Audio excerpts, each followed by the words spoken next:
Hey, what's going on, everybody? This is Pete, and what I like to do about once or twice a week is to come to the airport and pick up a random person at the baggage claim, so I think that's what I'm gonna do. Let me find one. Let me find a good one here. I think I'll pick this one right here. There we go.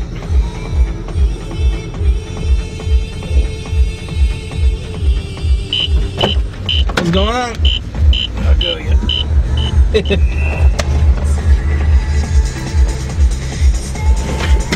There we go. Oh, holy shit. Oh, the hurt. Man, my fucking back is so killing me, dude. Shit.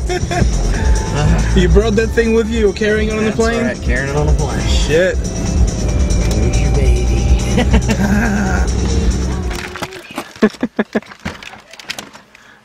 What's up, Chica? Oh, I'm cold. I'm freezing. Give me some booty. Booty. Give me some booty. Here. I dropped my GPS. Hey, it's good to see you. Man, you're so warm. Holy shit. Just get naked. What do we got? You are listening to the HexyBase.com podcast. Okay, welcome to another Hexybase podcast. This is something that most of you folks have been waiting for. This is another Q&A, and with me today is Steve from Digital Designs. How you doing, everybody? So, I guess without any more filler, let's Alright. get right into the questions. Let's see. I'll read the questions off and And I'll pretend like I know what I'm talking about. Alright. Let's see here. Alright, from Imperetti M or Mporettim. Yeah, probably just say for spelling. Whatever you want to say, but easier. Let's see.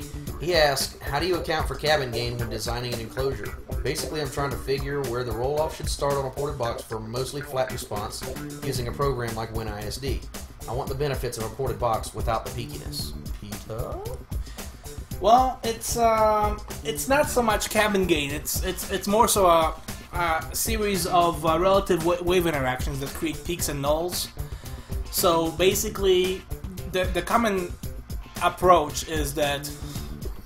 What are you doing with your finger? Good. Those of you on YouTube will see precisely what Steve is doing if you haven't, if you're listening to the audio right now. We can talk about boring shit, but we're not going to, not going to be boring, sorry. Did you hear about my mother-in-law? The common thing is that any given vehicle will have one resonant profile, which isn't really the case because you'll notice that, let's say that you put an enclosure into your trunk, and you'll notice that different ways in which you face the enclosure, you'll encounter different peaks and nulls simply because of how soon the back wave merges with the forward wave. Anytime that you have an enclosure, well, virtually any enclosure besides sealed, where you essentially have an interplay of the forward wave, the back wave, if it's in any sort of a constricted area like a trunk, you're going to have a tapping effect. And how that tapping effect translates to efficiency is going to be determined by what phase those waves meet at, and what phase those waves meet at is going to depend on where they're going before they get to you. So it's all relative. The way I design my enclosures, or the way I account for cabin gain, if we want to call it that, is treating the vehicle cabin as just another chamber of a larger system, and just like the enclosure itself, different width, height, and depth internally is going to cause the waves to react differently with whatever's inside of it. Like, for example, if we treat the cabin as an outer enclosure, then the inner enclosure becomes part of a more complex system. For instance, if you take bass reflex, stick it in a trunk, then you have a quasi 6th order bandpass, which then fired into the main cabin becomes a quasi 8th order double series tuned. But you can't apply the exact same gain that you receive from that enclosure in the vehicle versus outside of the vehicle as you would to, let's say, a sealed enclosure, because you're going to have a completely different wave interplay. So to ask how to get how to figure out cabin gain, or for that matter to compensate for cabin gain, you first have to know what that particular enclosure, not just any enclosure, is going to do inside that vehicle. So I hope that answers the question. You got anything else to add to that one? Layman's terms. Have you ever put a ported box, your favorite ported box, or let's say you go to the JL porting specs. They had this, like a Bible of things I used to memorize when I was a kid. And I would build this box because it says for this kind of a response, you need to build this box for this woofer. And it had nothing to do with the vehicle whatsoever. So I would go ahead and build that box, and I thought that was what it did regardless, And, well, I figured out one day when I built this isobaric box, it had 6 10W0s in it, okay? 1.32 cubic feet, total enclosure volume, 6 10s isobarically mounted, and or arranged. And I put that in the back trough of a 1972 Beetle, and the thing would beat your ass to sleep. I put it in the back seat, folded down, of a 1992 Camaro, and there was almost no bass whatsoever. There were certain frequencies, the upper tones, that you would hear, and there was no bottom end whatsoever. It literally was like something was just sitting there shaking the back seat, and there was no response to the ear whatsoever. And yet, the porting chart would say that the response was X, and clearly the vehicle was the 100% determining factor as to what I was going to hear. Not only that, but same vehicle and yet different effects. So one might say, well, wait a minute, somehow my cabin gain changed. Well, no, it didn't. It's just that it's all relative. So that's another problem actually. Forget if it was WinISD or Basebox Pro that allows you to impose a cabin gain profile over a design, and it's just quite simply add this many decibels at this frequency and subtract this many at that frequency.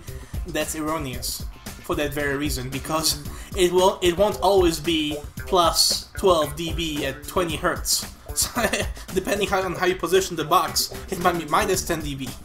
So there appears to be a Steve in my listening room. You're supposed to flip it off. Oh, yeah. There you go. Yeah. So what do you think? Lovely. But I'm going to do like all real customers. You ready? Okay. Turn the gain up until it dies. That's okay. These things have crossovers. Next would be Rival 904. Yeah. Why is MDF the choice of wood for box building? What makes birch better? What effects besides a true 100% seal does fiberglass resin cause on an enclosure? And then he asked a question to me. Care to clear up all the talk about DD and audio cue deal? Everyone is just saying it's a father-son thing. Can we get some more insight straight from the horse's mouth? I can answer that part real quick. Said they're right, it's a father-son thing, and we just wouldn't understand. They got Mr. Ed, you know what I mean? If you want to hear it straight from the horse's mouth, you really have to pose the question to the manufacturer themselves.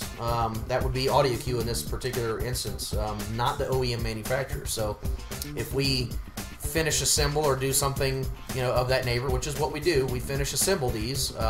It's openly admitted everywhere, mainly from that manufacturer, AudioCue, that we do that work, and that we house it, and we also are the shipping place for that product, but we do the final assembly, and that is what the majority of any American-made, manufactured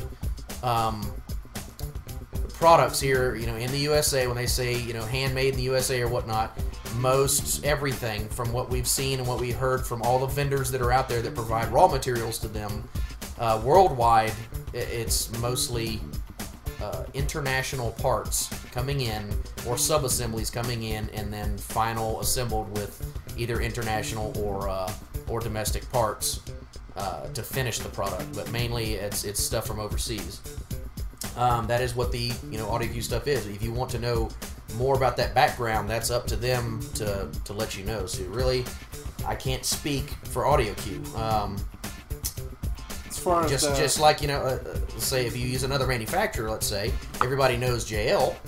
So if you use JL, for instance, you couldn't go and ask the Chinese manufacturer, the OEM manufacturer, anything about JL Audio, the guys that produce the W1s and the smaller series subwoofers, for sure, you can't go ask them about JL Audio. They don't know anything about JL Audio. They know about the simple product and that it's proprietary to JL Audio. So unless JL Audio wants to tell you that information, then it's information that just won't be out there. But I can't speak for Audio Cube. It's up to them to share whatever information they want to. Peter? Okay, the other part of the question was what is MDF, or why is MDF the choice?